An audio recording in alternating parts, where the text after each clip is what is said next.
Hey everybody, it's GobletX, and welcome back to the Modern Horizons 3 streamer event. Thanks again to Wizards of the Coast for this promotional early access account.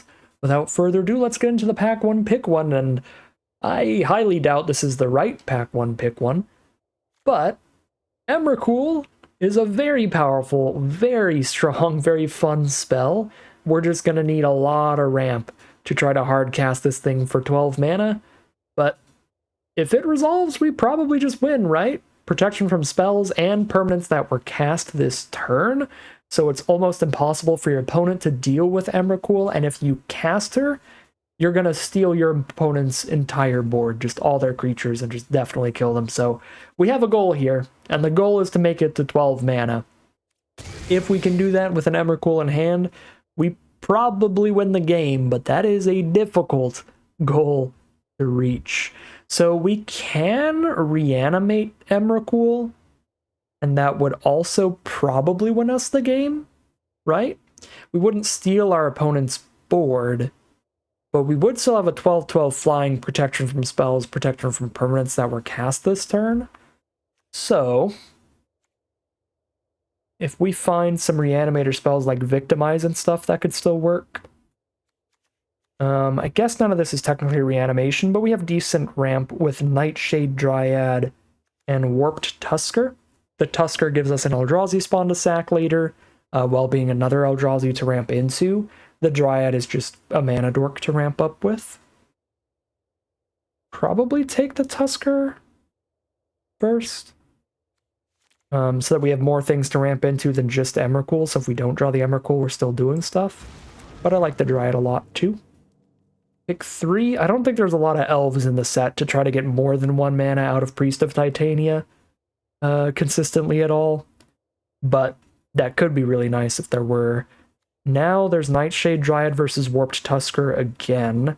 I kind of want to just take another Warped Tusker here, because I do really like the idea of trying to build a deck that has the backup plan of reanimating Emrakul, and if we play a Reanimator deck, then the Warped Tuskers are going to be really good because they end up in our graveyard to get reanimated by our Victimize style spells. So I'm going to take another Tusker here over the Dryad again.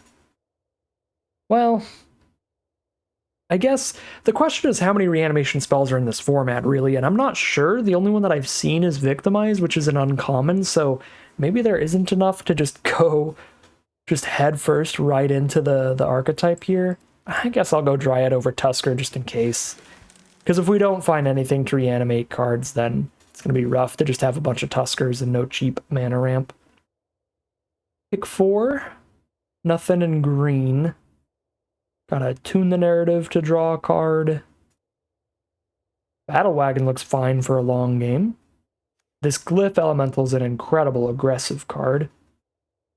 Probably that one. We're not really trying to be aggressive since we're being rampy, but this is still like the strongest card in the pack by quite a lot. Yeah, I'm going to take the Glyph Elemental just for raw power level. Pick 5, very solid cheap red removal with Fanged Flames. 2 mana for 4 damage to a creature planeswalker and you exile it. It's a great defensive spell for like green-red ramp if we go in that direction. Looks very, very reasonable to me as the pickup here.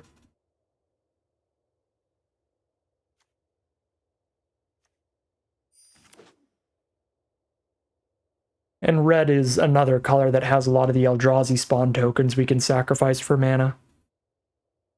Pick 6, there's another Warped Tusker.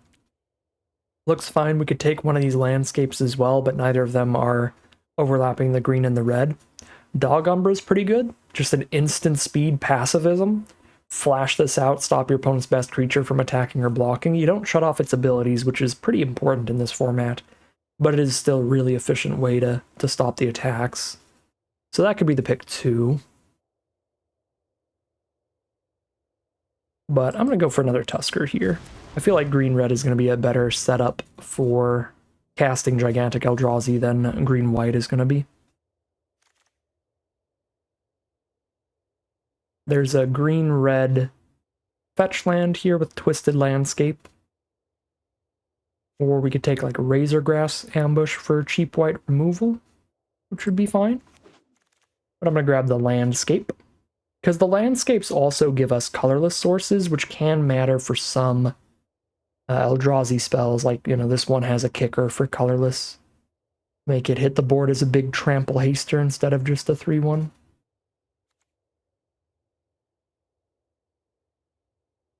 Nyxborn Hydra seems really good. A massive aura in the late game that when it falls off just also becomes a massive creature. Pick 9, another Nyxborn Hydra. There's also a pick 9 Dog Umbra, which is wild. Thundering Eruption kind of sucks. I think I'm going to Dog Umbra over the Nyxborn Hydra. There's a 4 damage removal spell on a stick. Well, maybe green-white is just super open. And we can do a green-white modified deck. Inventor's a pretty solid card, and it's nice and late there. Works in modified decks with the +1/+1 counter. It works in energy decks with the energy. Works with go-wide decks by making the servo. Feels like green-white is more open, even if it's not going to be as good of a spot to try to actually cast Emrakul. Well, here's the red-green Chrysalis that gives us 2 Eldrazi spawn tokens. 2 burst ramp spells. Also got Detective's Phoenix. Bestows and it collects evidence and stuff. Got all kinds of abilities. 1 red mana to put +2/+2 flying haste on one of your creatures, and then when that creature dies,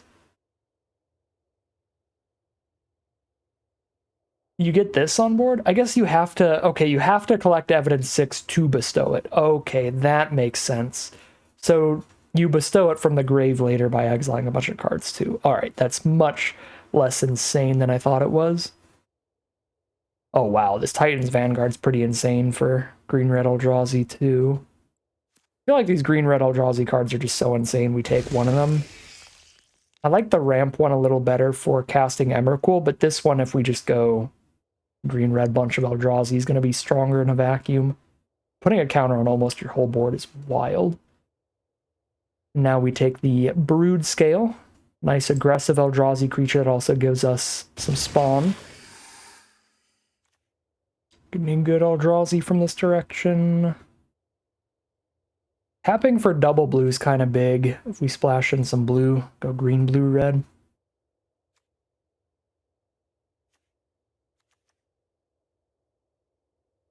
Yeah, it looks like we want to play a little bit of blue here for the snapping Void Craw.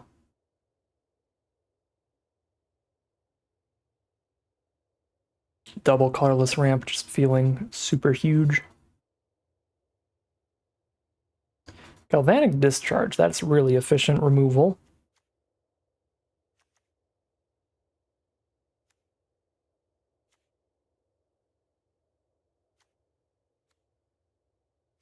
Let's take the Discharge here. We need tons of cheap removal to stay alive towards casting big Eldrazi's. What do we got here? When you cast the spell, if mana was spent to cast it, create 2/0/1 spawn, 7 mana 7/6 that ramps into Emrakul, that we can also play off of mono green. We don't even need the blue splash, and it helps get the blue splash. If we have the Void Craw in the opener, that looks really good. Oh, It That Heralds the End also seems really good. We need a lot of colorless sources in the deck to cast it, but that's kind of wild. I think the Drowner's probably a little better for the fixing, considering that the It That Heralds the Truth or whatever isn't even castable unless we have a lot of these landscapes without sacking a spawn. I guess the Dryad helps cast it, but this thing just seems perfect. It's our green-blue duel towards casting Void Craw, but it's also a big creature that's going to give us the spawns towards casting a giant Emrakul. So I'm going to take another one here over another Void Craw. That's a hard choice, because the Void Craw double ramp is so huge, but I think I will take another over the Void Craw again. Just get that dual land in. Now we've got the Trickster's Elk to lower bigger creatures from our opponent, or we can turn one of our spawn into a 3/3 on blocks. And then once that 3/3 dies, we can still have another 3/3 left over, because the Elk falls off. I guess, because we're trying to cast a bunch of big Eldrazi, this is actually a good mana dork. I'll go for that. I'm just going to play all the mana dorks. Let's take the 2 mana 0/4s that tap for colorless. Ooh. Can I take the 2 mana dork over the perfect fetch land? Probably not. I'll take the perfect fetch land. That's the exact 3 colors that we're trying to play. Keep creating spawns with this. When Eldrazi dies, you put counters on it. When it has 8 or more counters, it turns into a big thing. So it's just an Eldrazi spawn generator for 2 each time you do it. Feels pretty bad, but like, I don't think we're playing much else here. Maybe that blue removal was okay.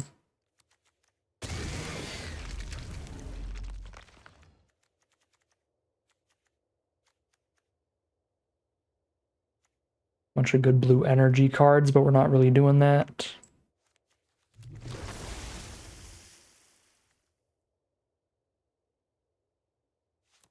Yeah, Meddler's fine, buys us a little time with the stun.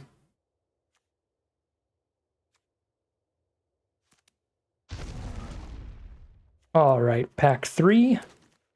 More Eldrazi ramp. Let's go.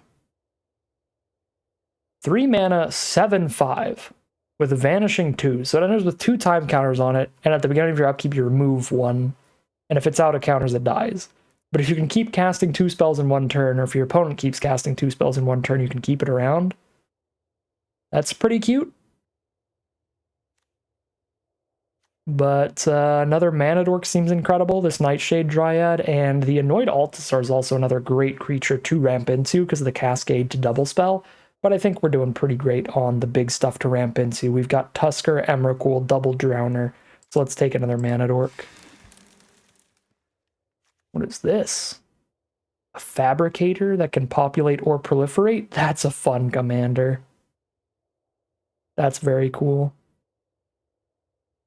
But here, what do we want?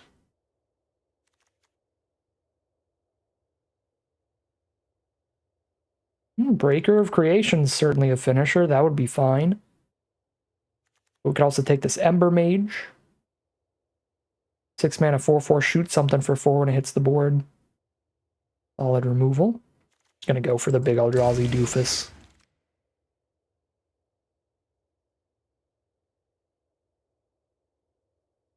This pack doesn't look like much for us. We've got a Dread Mask for a 6/6 trample. We can move the equipment around. We've got a cheap blocker with Void Pouncer. That's maybe the pick here. Another one of these idols we can try to play around with. That's about it. Let's just take the cheap blocker. Pick 4. Ooh, 2 of the Writhing Chrysalis. This is like perfect. 4 mana for a 2/3, plus 2 Eldrazi spawn, plus every time we sacrifice those Eldrazi spawn, we put a counter on this, so it kind of plays like a 4/5 reach that gave you 2 mana. Just nuts. Serena of Glory is also pretty nuts. Haste out a creature if you exert the land.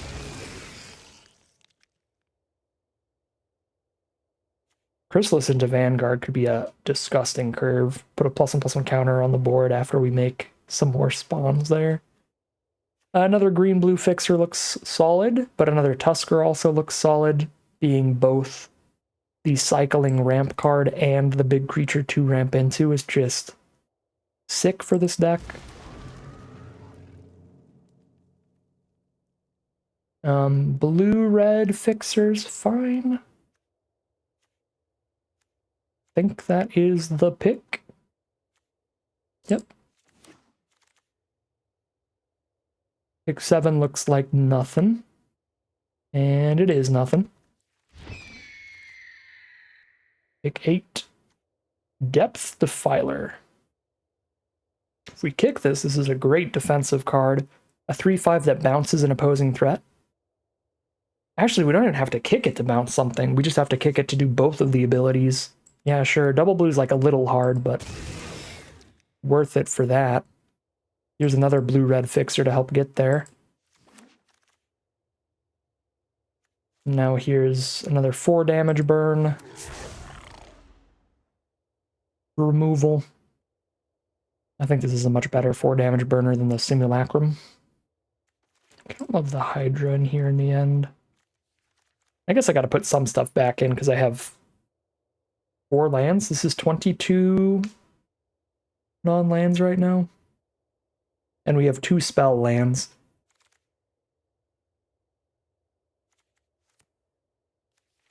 Don't believe this is a Dread Mask deck. Probably not a Cartographer deck either, because we need early blue, and you really would prefer to have other cards that care about energy. Alright, so let's drop the Cartographer. And I only need to put 1 card back in then. I guess we can play around with this idol. I have to tap it to make the spawns as well.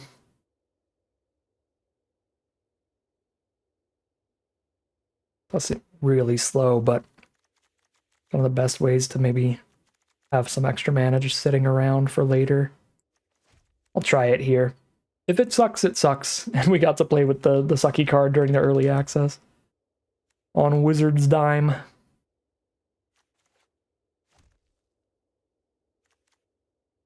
But yeah, I don't think we cut any lands here, because we want to be basically an 18-land deck, and we are. We have 17 lands plus 2 spell lands, which means half the time spells, half the time lands.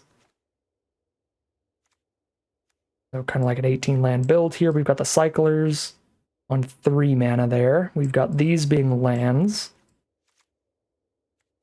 Pretty high curve, but lots of mana dorks. This looks real fun, real strong. We are going to double check the mana base real quick.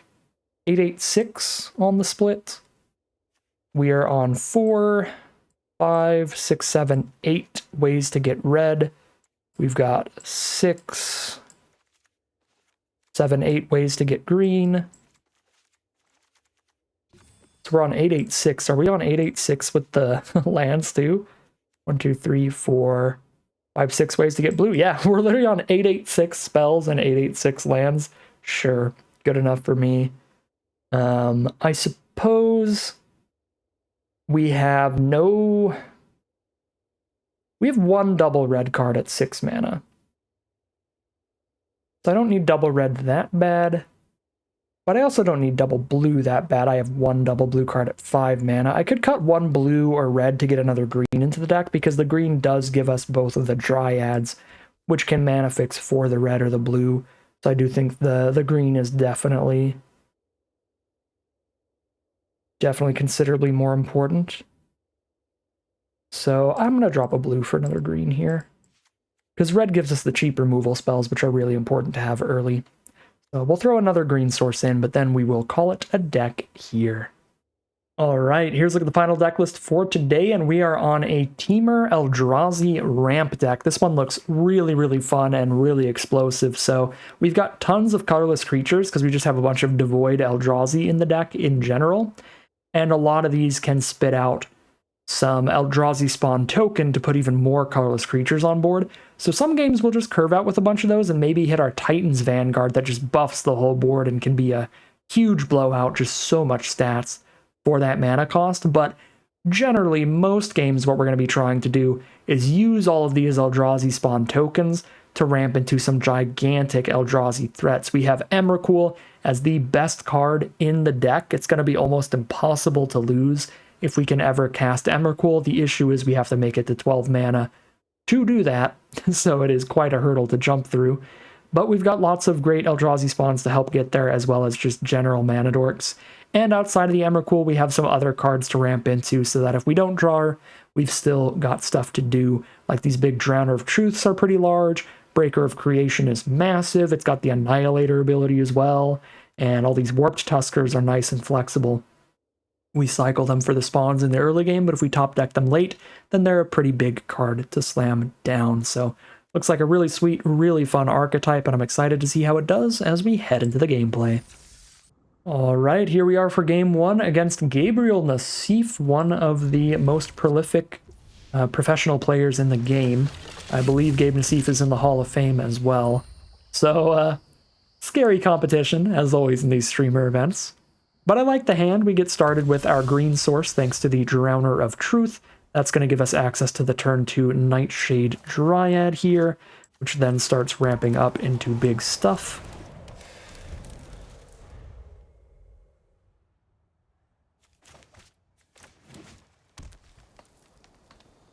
Blue-green mirror match so far. I've already got double blue, so we probably use the landscape for red here whenever we don't need the mana from it that turn.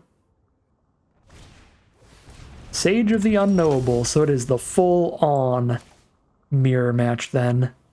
So I can cast Gatekeeper and Crack the Land as the best play, I think. Not doing much here. The Gatekeeper going to be a pretty big pinger if we draw into any of our cards that make a bunch of spawns. Emrakul's Messenger, 2/1 flyer. When they draw the second card each turn, get a 0/1 Eldrazi spawn token. It's very good with card draw. And there's the Propagator Drone to go with any Eldrazi spawns to make them just wild, so we are really hoping to find some of our cheap removal for some of those cards, but we did not. We've got the Defiler to go ahead and bounce one of them, which seems okay.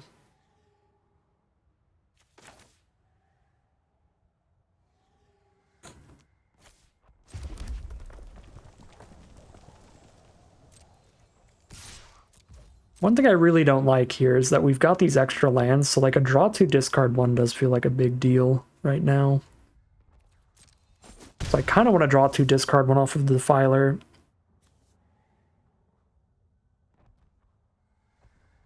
But that would mean not bouncing any of Gabe's cards.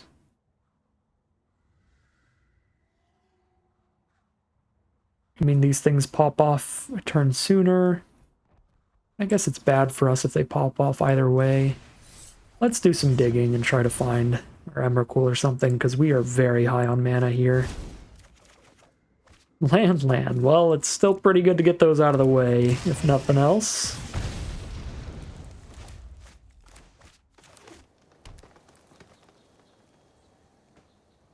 Hoping to top deck almost any spell in the deck for next turn. Hope for 2 in the sky. We're down to 18. That's it for now. Just get a spawn out of the drone, and we are just flooding over here. Yikes. We can't cast the Tusker yet. I could cycle it and really hope to draw something, but if I cycle it and hit a land, that's just going to lead to so much of a worse turn next turn. So I'm fairly certain I need to just wait till next turn. So they just, what, make a spawn and chump here if they really want to stop the damage, but they probably just take 2. Bounce off the Defiler.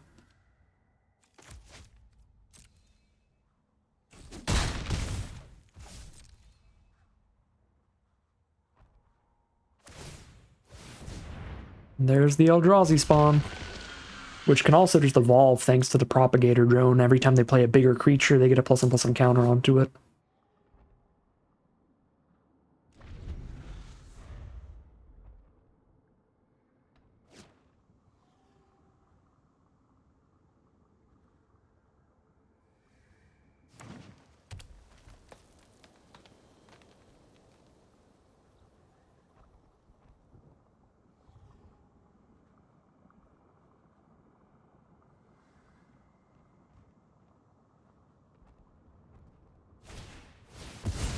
There's the big Warped Tusker. Gives them a new spawn to evolve up.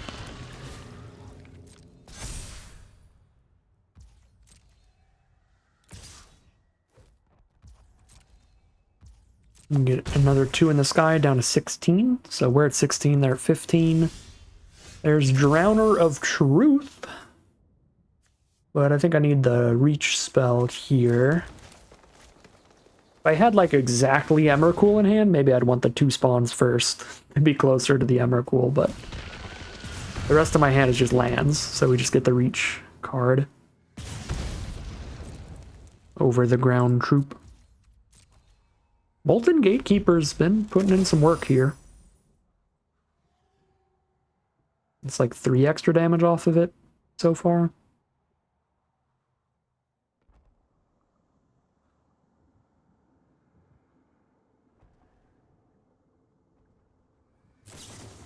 Planar Genesis. Look at the top 4, put a land on the battlefield tapped. Or put one of the cards into hand. Okay, so just a draw spell. It doesn't technically trigger the draw 2, though, so it doesn't trigger the Emrakul's Messenger and make Eldrazi spawn there. Which is nice.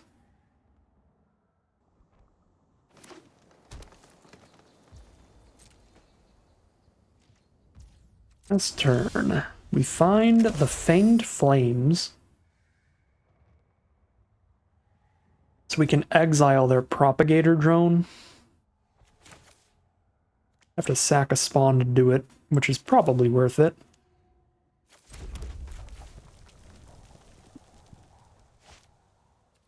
Just Drowner first in case of a counterspell.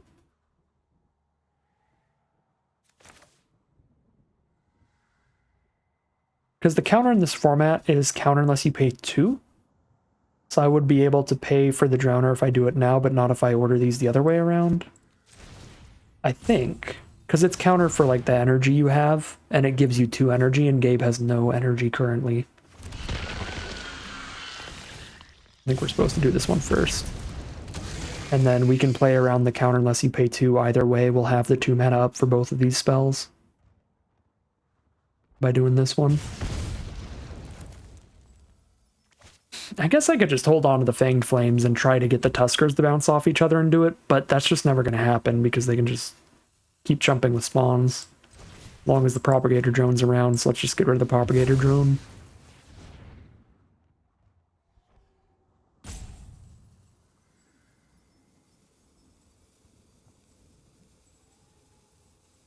Gonna be the +1/+1 indestructible or something? What is that? Change the target of an instant or sorcery with a single target to it? Okay, so basically just a counter. We hit the specimen instead.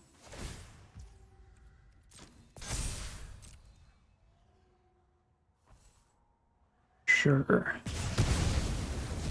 Cool.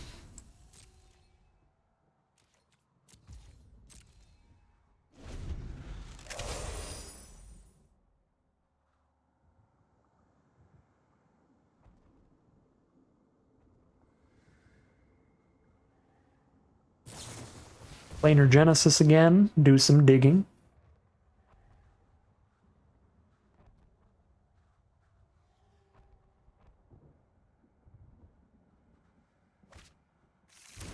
And it's going to be another non-land. Gabe plays land for turn, 6 mana up. Passes on through. We find a land, so we're going to have to pass on through. I don't have reasonable attacks here because our only creature's big enough to really attack enter the 6/8. And if I try to get the 7/6 to attack and alongside the 6/8, they get to eat the 7/6 for free with the Warped Tusker and just make an Eldrazi spawn to chump block our Warped Tusker. So they take 0 and kill our 7/6. It's pretty bad.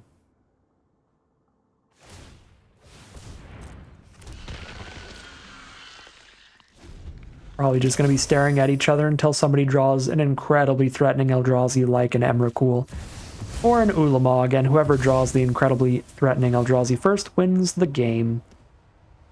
So now our only hope is to top deck Emrakul next turn, and Ulamog might just exile the literal top card?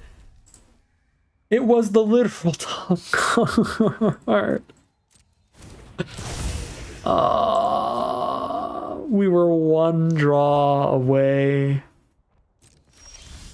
And that's game. That's Annihilator 12. We have to sacrifice 12 permanents when that attacks. I'll let Gabe do the thing. But, yeah. That's probably just how the mirror match goes. Like, who draws the Mythic Eldrazi first? It was Gabriel, and it was not us. So we lose. We were literally 1 turn off from being the person who drew the Mythic Eldrazi first and won the game. Annihilator 12.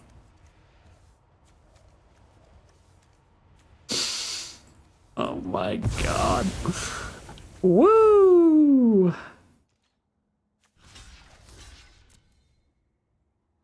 This is indestructible too, right? I don't actually know. It's not indestructible, that's kind of crazy. I mean, we lose. We had to sack all but 2 of our cards. So what are you gonna do? I guess it takes a few turns to die. That's cute. Ooh, nuts with the annoyed ulcer. How many planar genesis do you have, Gabe? Is that the 4th copy? That's the 3rd copy.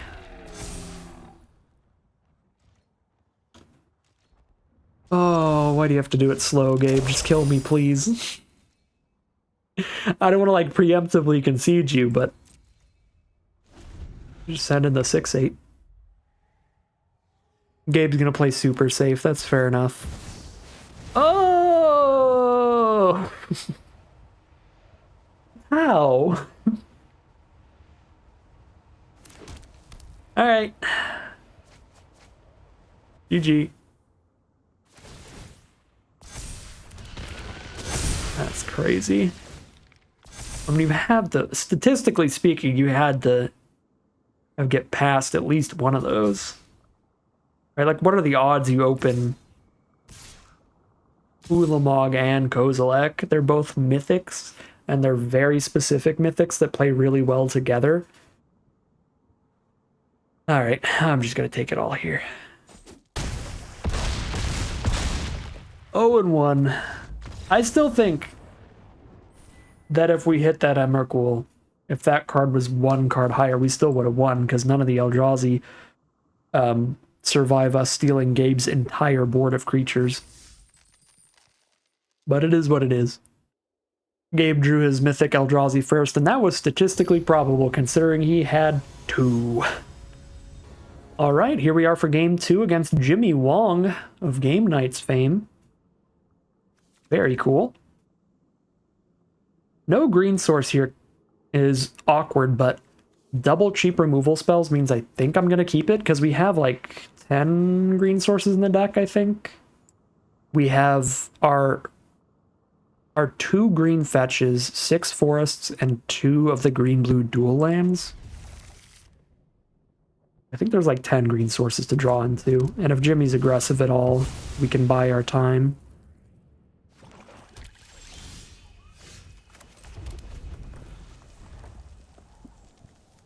And we've got the blue source, we just need green.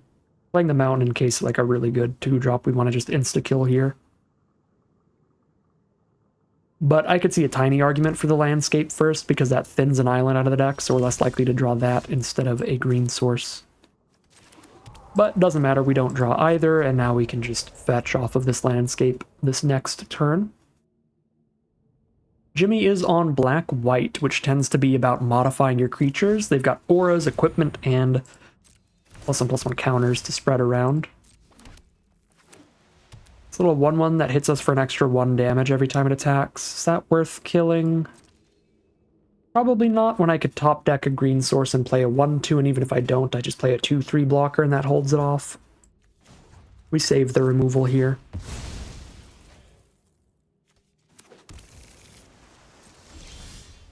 Warped Tusker, that is unfortunately another green card, basically.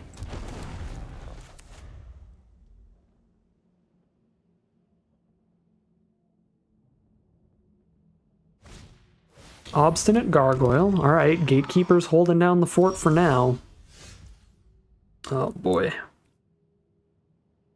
We can exile this thing because the Persist is super annoying. This is maybe not right, but that card really annoys me with the Persist ability.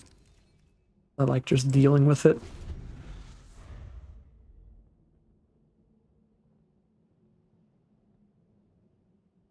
Got 16 lands left out of these 28 cards.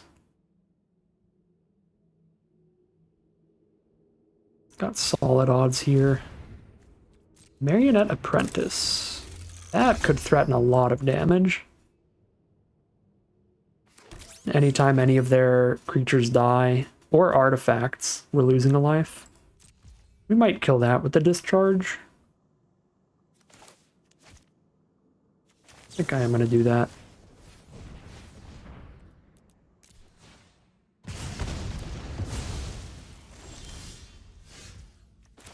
That is not green, but it is still helpful, having a 7 and 8 mana card in hand, potentially. Creation of Avacyn. Very slow, but very threatening. Jimmy gets to search for his biggest bomb, put it into hand on turn 3. If it's a creature, he gets to pay a ton of life and put it right onto the board, which is unfortunately really good in this matchup, because my deck's already slow, but this hand is glacially slow. Just grab a Rosecott Knight. Alright. Cursed Marauder is finally going to break through here and start getting damage in. And our horrific land draws, I think, at this point, have completely killed us. Oh my god, yeah. We found it, but I think it's almost definitely too late at this point. We failed those roulette spins hard, but I think the keep was reasonable again with 10 green sources in the deck. We just missed a lot.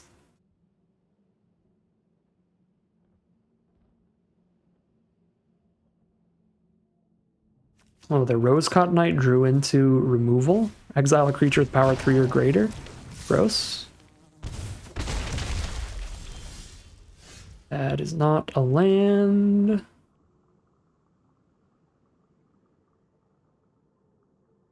Play a single Voidcraw and get it killed by the Cursed Marauder. So dead. We just need to like top deck land off the cycle. So I still play land for turn. Nice. Okay.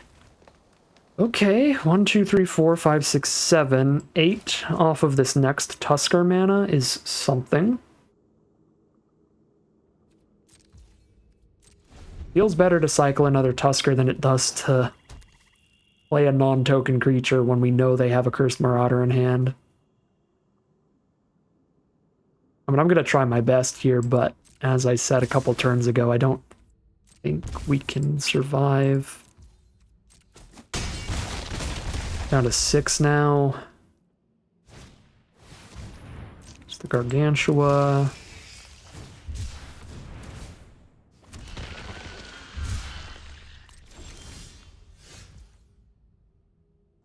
Gain 6 off of casting this, but then it just dies to either of these spells. Well, it's hexproof from each color, but it still dies to Marauder. They can't kill it with the Johnny Fells, they can kill it with Marauder. I'd have to sack both my spawns, so I gain 6 for having 6 lands on board. And then I just die. I can Defiler and have 3 mana up. So I can Dryad. Or cycle another Tusker, I guess. Neither of those really do anything for me.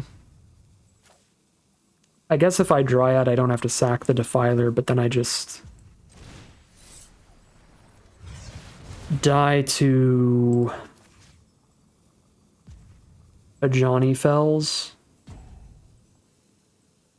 Pretty sure. I don't know. I think this is the most defensive line possible, and it still feels pretty dead. Maybe not dead on board, but at least, like, definitely dead next turn, because I had to sack a spawn here and have less mana towards trying to, like, flip the game around with an Emrakul or anything. Yeah, exile the Depth Defiler. I do have a Death Touch blocker, at least. That's kind of big. But I go to 1... which puts me dead to the Dross Claw, which means I kind of have to chump.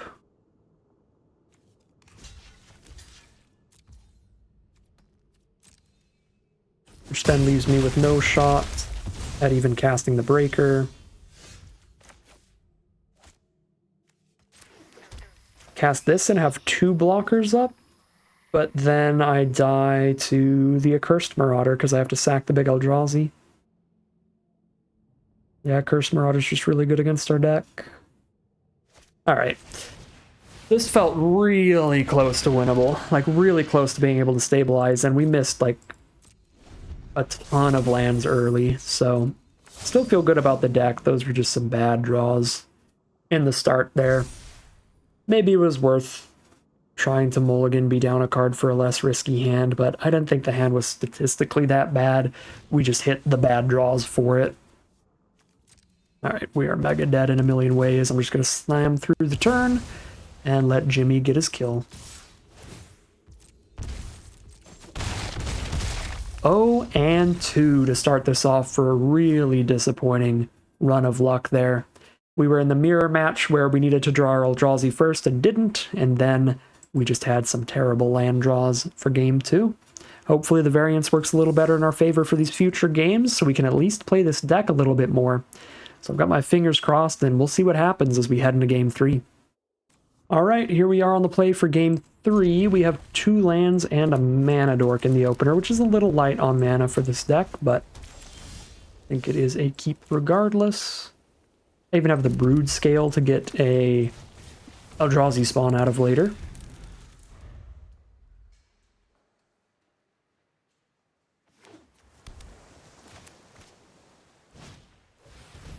Exile my mana dork.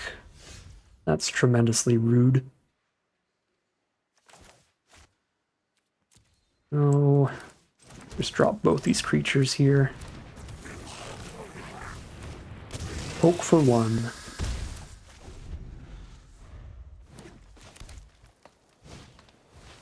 Riddlegate Gargoyle can give lifelink to something off of some energy spent attacks.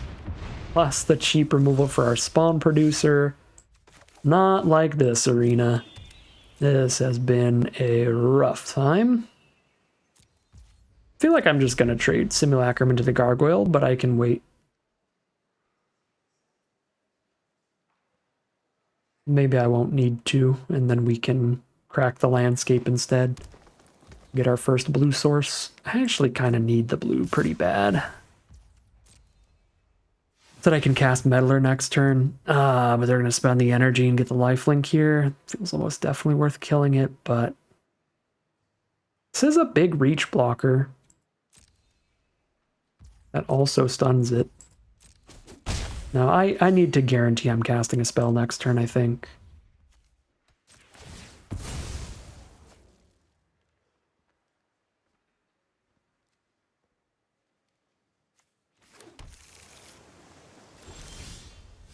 Drowner of Truth. Probably hold on to that.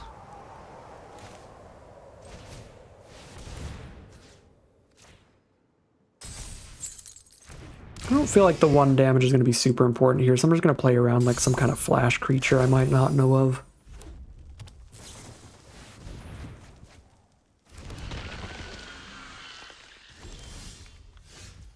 Alright. Still a few mana off of the Drowner. I could put it into play tap towards Defiler, but I can also just grab the island off of this landscape.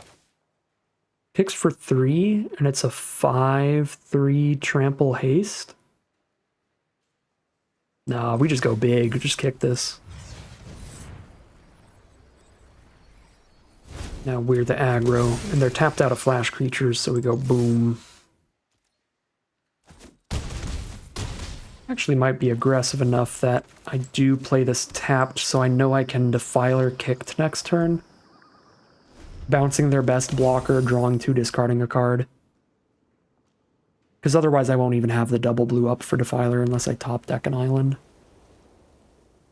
And we're still a couple land draws away from casting the creature half of that spell anyway.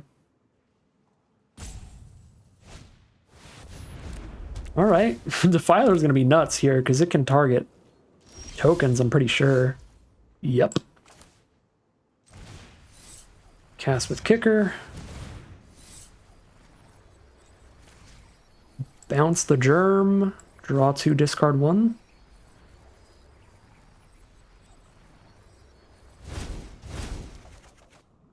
Discard, let's see, 1, 2, 3, 4, 5, 6. That's interesting. Ember Mage could just kill them out of nowhere.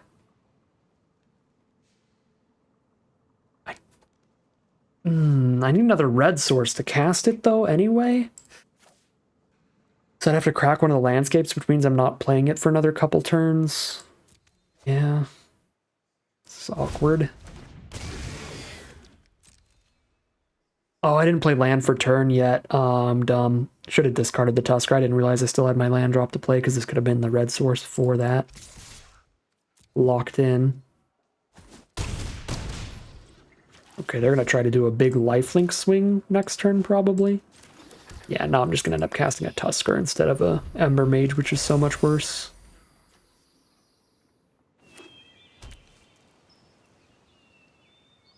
They would need a way to get a couple energy and equip this to something to gain 8.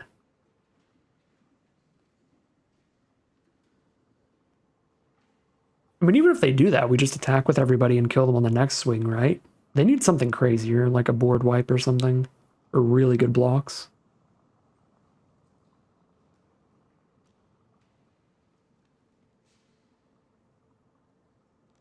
We have some double colorless cards in the deck, so I might just keep the landscape for colorless energy, or for colorless mana. Getting Pokemon all mixed up here.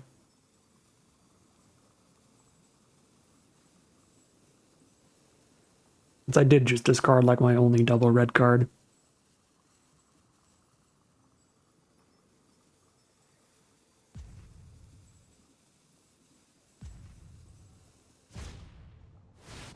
Alright, Warped Tusker on blocks is the play.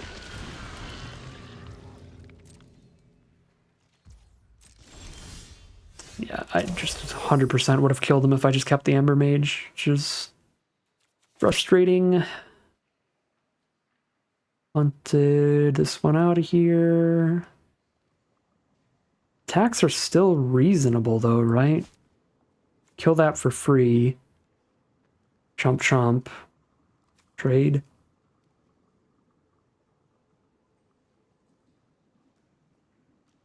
Guess these only trade if I have the 4 mana up to do that instead of just playing a Tusker. So I sack a Void Pouncer to kill 2 Chompers. Play a Tusker and then pass. I think so.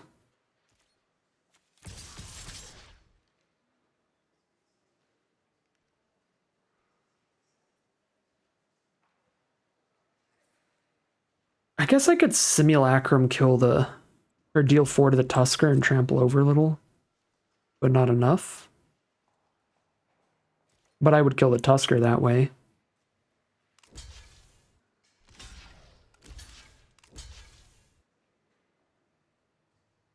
Okay, that actually looks pretty good for me, because now I don't have to crack the Simulacrum to kill the Tusker. I can just have Void Pouncer kill a Gargoyle, and that's still decent value.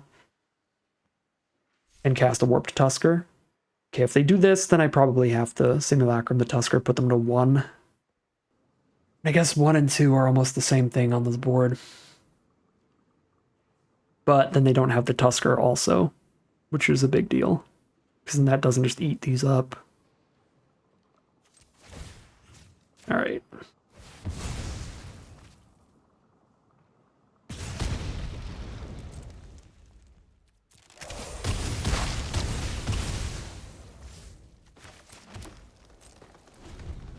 Seven, 8 mana. I still need double colorless if I top deck my Breaker of Creation.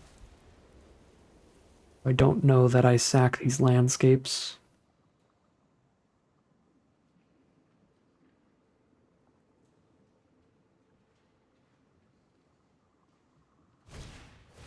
Sage of the Unknowable. Very solid blocker here.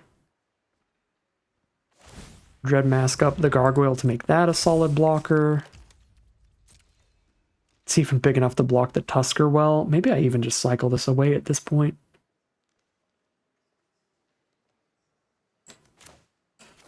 Digging for ways to go wide. This way I get a creature on board and draw another card towards another creature. We get the thing that like buffs the whole board. Find kills. Yikes. Well, this way we had some top decks to hit lethal there. Anything that would buff the Eldrazi spawn, which I know we have at least one card that does. It might just be the one card.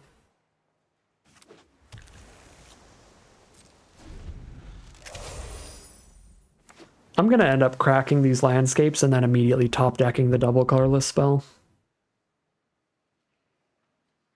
I just know it. This is going to be the most disappointing loss here because I punted away the 4 damage lethal with the Ember Mage because I just forgot I hadn't played my land for the turn yet. And we could have cracked for red. Had it set up.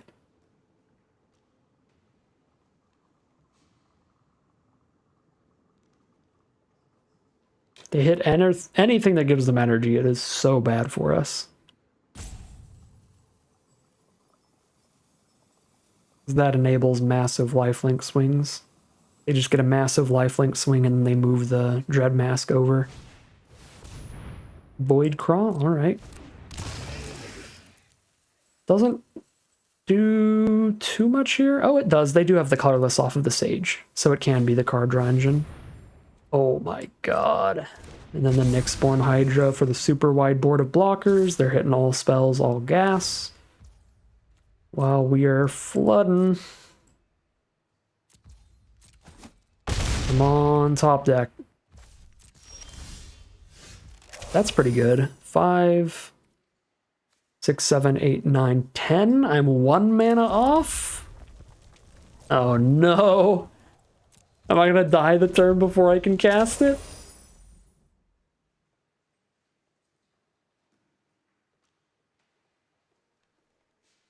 I'm close. I'm close to done on board. We have to top deck a land here.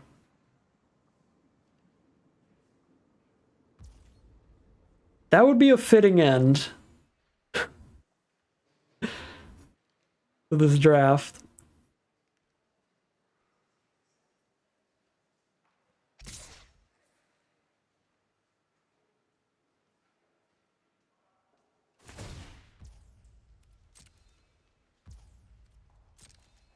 Try not to die to a trick.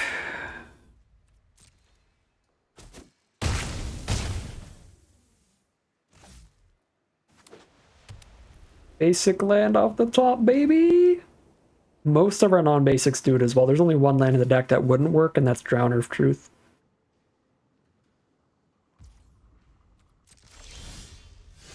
Okay. No counterspell, please. Because Emrakul is, funnily enough, counterable.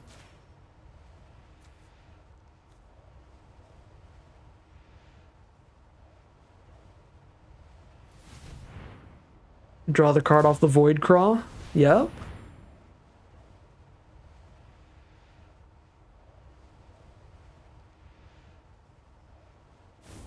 We steal the board, and Emrakul has protection from spells. And permanents that resolved this turn. Oh, and I can just attack.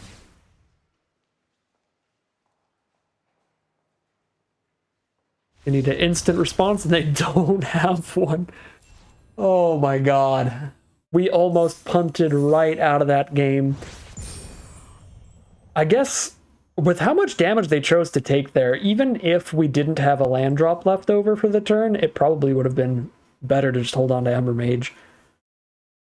I mean, definitely with how they chose to block. Because even if we had ended up casting Ember Mage like a couple turns later, that still would have been enough. Still would have found the kill.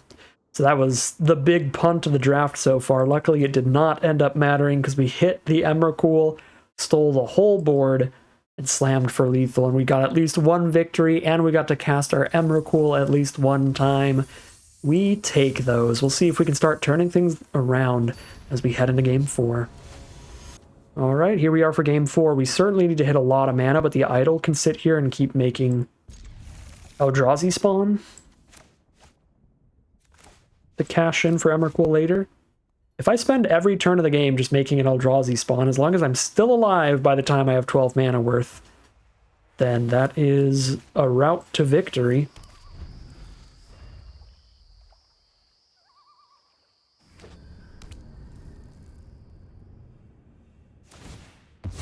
Our opponent is on some combination of green, white, and black.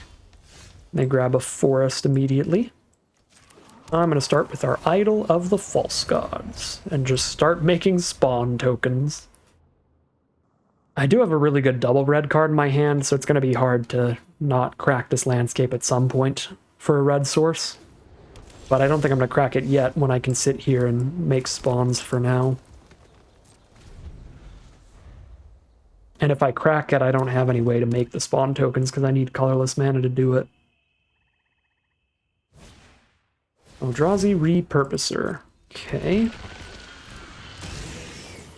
Maybe I have to crack for red just to have a 3-1 to trade into that at this point, but I'm not gonna.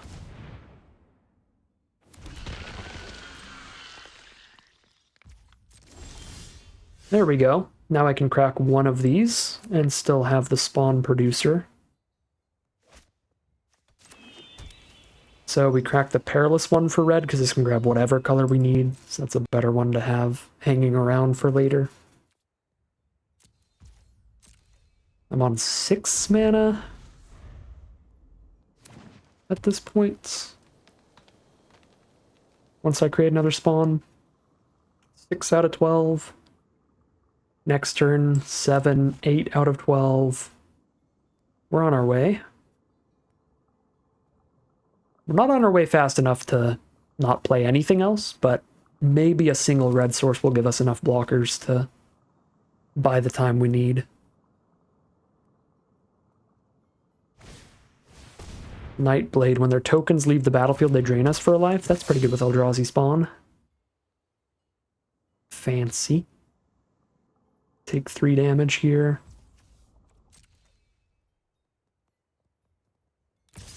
Yep.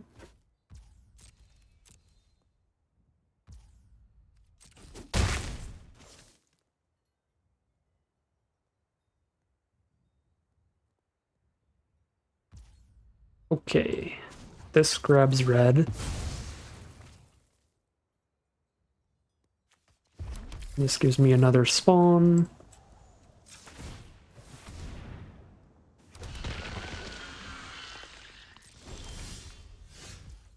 All right.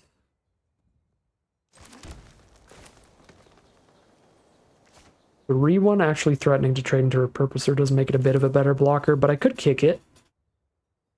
Then I don't have the mana to use the idol again. I'm not going to kick it. Locked in on trying to speed out this Emrakul. 1, 2, 3, 4, 5, 6, 7, 8 out of 12 mana after we activate idol again.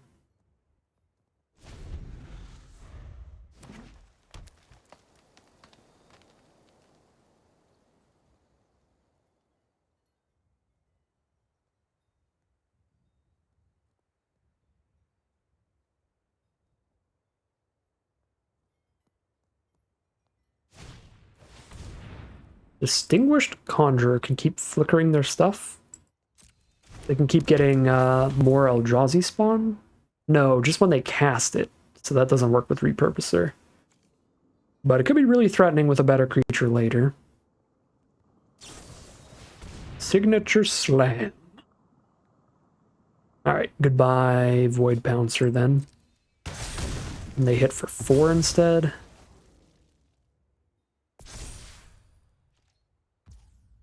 Big. Yep. Get the spawn. 1, 2, 3, 4, 5, 6, 7, 8 mana. No blocks.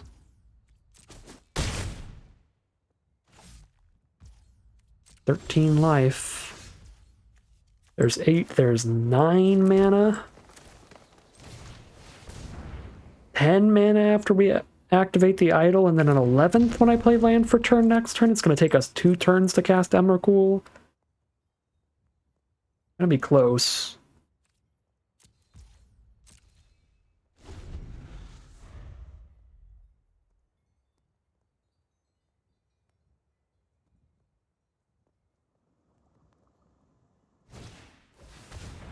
Oh no, they are stacking up the damage abilities here, and now they have a creature to flicker with Conjure if they don't hit anything better. So when their creatures die, they drain us for 2 apiece. Probably gonna get us here if we don't top deck something to play next turn, to the point where I might have to crack the red source towards Ember Mage. So let's think about it this way. If I make a spawn right now, I have 3, 4, 5, 6, 7, 8, 9, 10 out of 12. Next turn I go land, that's the 11th.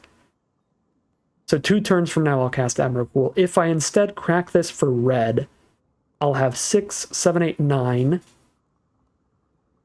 Next turn there's the 10th, the 11th off of the idol. I won't be able to play Emrakul in 2 turns if I do this the wrong way. If I do this the other way, so think I need to just not cast Ember Mage, but then I might just die. I guess I get to chump block with like one Eldrazi spawn next turn if I top deck another land. It's like hopefully enough. Like hopefully. Okay, 4 damage chump here. Looks like as big as the chump is gonna get at this rate, so we just take the immediate chump. I should make this before this dies though, for the ping.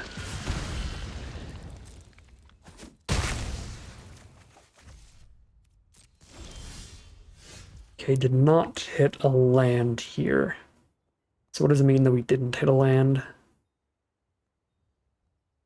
1, 2, 3, 4, 5, 6, 7, 8, 9, 10, 11. We still get the 12th mana, we just can't chump with anything next turn. We have to take it all.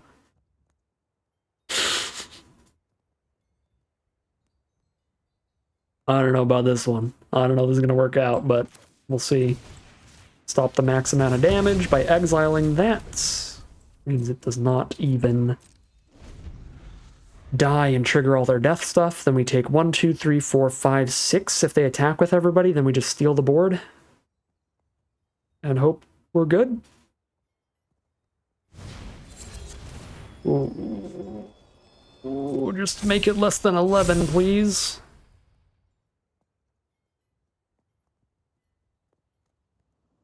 Just less than 11 damage, please. It's 4, 5, 6, 7, 8, 9?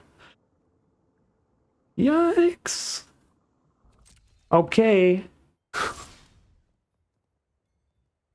Take 9 and hope they don't have a burn spell for next turn. Because even if I steal their whole board, they can still shoot my face. I'm taking whatever gets sent in here. Okay, we're just taking 6. Sounds good to me. No blocks. Down to 5. You control.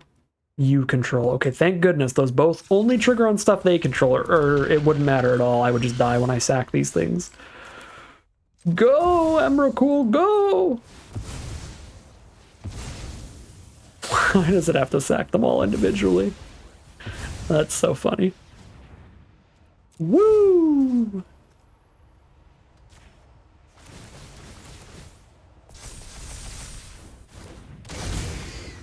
Oh, I gained 1 life off that too. Slightly safer from burn.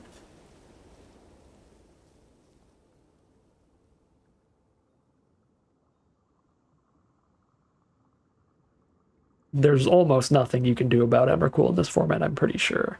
Protection from spells, protection from permanents that were cast this turn. So you can't pacify an Emrakul. You can't, like, play a Saga that kills it.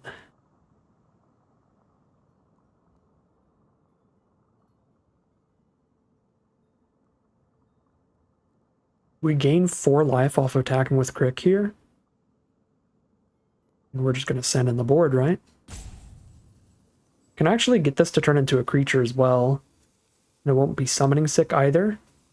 Needs 8 or more counters. I can immediately sack the spawn I get out of Chrysalis.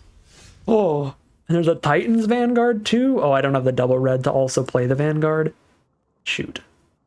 Okay, it's probably better to activate the Idol and attack with it because the Annihilator and everything. Plus we gain life for all these creatures, which is safer. Crack. That. Oh my god, and we trigger all of their own cards against them too when we sack these tokens? Yep. That seems good. That seems worth. We just send it in an Annihilator and everything. Just go. Annihilator 2, and death.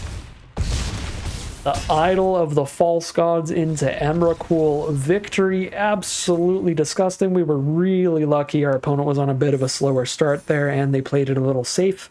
Because otherwise, it does feel like the Idol is a little too slow and dirty to go all in on it like we did there. Definitely don't think this is a great card for drafting the set super competitively, but it was very fun there. We got it fully to the 8/8 stat line, and we used all of its mana towards Emrakul, so pretty spicy stuff. And we have officially turn things around for now. We turned 0-2 into 2-2, 50-50 record, but we will need to win at least one more game to leave this event with as many wins as losses in the end. So fingers crossed here. Let's play our best, see if we can't get another win or two for the full-on turnaround. All right, here we are for game number 5. Pretty reasonable start. The brood scale to adapt. Get a spawn ready to cast one of these Tuskers. Probably discard one of them towards casting the other one. I have already died to this completely busted mythic once today, and now is my second chance. This thing is stupid. Even if it only hits you one time, 1 mana for a 1/1 first strike lifelink and a 1/1 cat is a very good deal. And if you have the cheap removal or cheap auras to go with it, it's like unstoppable. And this game already looks completely decided, because now I can play a 2/2 where I can chump block the Pride without even killing it, or let it hit me and get a second 1/1. Both are terrible options. They're up to like almost the City's Blessing now, which makes it so they double up. They're actually already at the City's Blessing? Or what is this? Does this double their counters? When a land enters the battlefield, they can spend 1 and a green to create a token that's a copy of that creature. Oh my god. So this literally copies the Ocelot Pride, and that's what got them to the City's Blessing, which means now their tokens are tripled on future turns?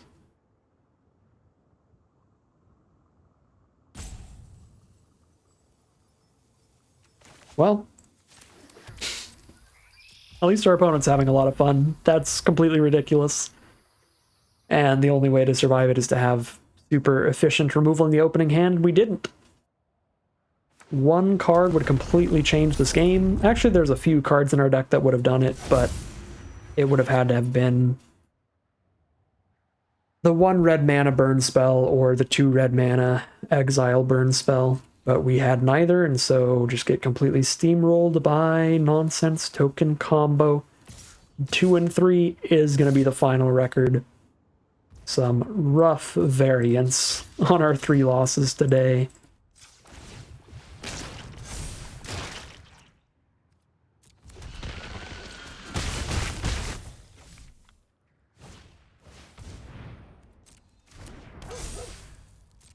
At least they didn't technically gain life this turn, but they've got 3 Ocelot Prides now, so they can just start chump attacking with 1 if nothing else in the future. 5 out of 7 towards 1 Tusker. Should we drop a Sage and cycle the other one, probably?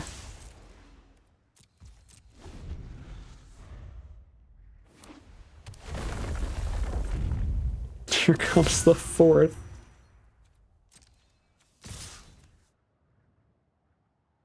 And then all of the Ocelot Prides trigger, making more Ocelot Prides in the end step, right? I think so. Just see what absolute nonsense is about to happen here.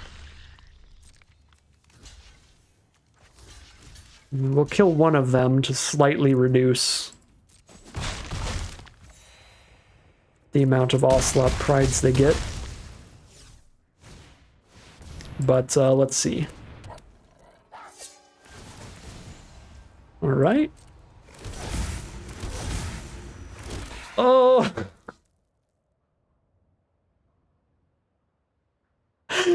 Oh my god, dude. No shot. You got me. I don't know what to do about that one.